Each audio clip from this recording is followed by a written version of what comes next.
We all have moments that change our lives. Sometimes we recognize them right away. Other times, it takes a while to sink in. Sometimes the actions we choose may have a profound effect on others that we may not even recognize.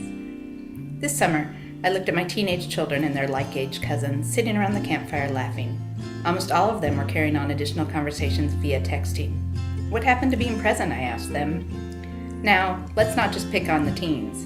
I see families at theme parks with young children who are frustrated, mostly because they're being ignored by mom or dad, who are busily chatting away on their phone, or entire families eating in a restaurant, each busy with their own device. MP3 players, newspapers, phones for texting or talking, games, pick your vice. 50 minutes and $80 later, they were all engaged, just not with each other. Have you ever been in the middle of a conversation with someone and suddenly realized they are now talking into their hands-free device?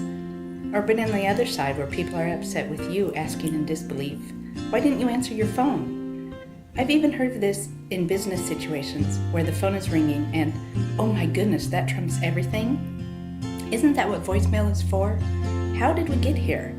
When did having a cell phone equate to all access?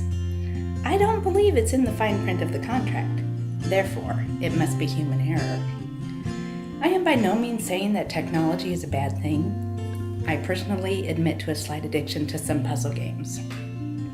What I am saying is, let's take a moment to prioritize. Take a moment to look around and say, right now, I choose you.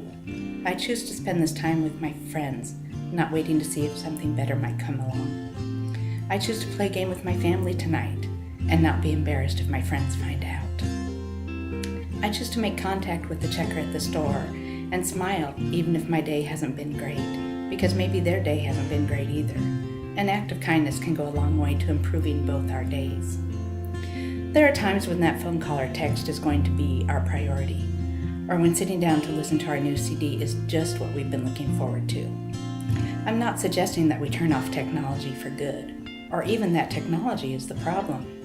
I'm suggesting that we, as individuals, families, and groups of friends, make a conscious decision to, at times, put aside those distractions and be aware of the people we are spending our time with. Give them the gift of being truly present.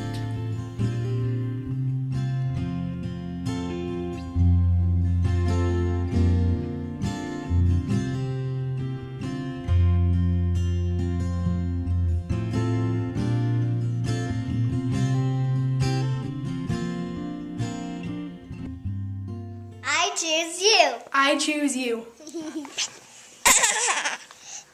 I choose you. I choose you. I choose you. I choose you. I choose you.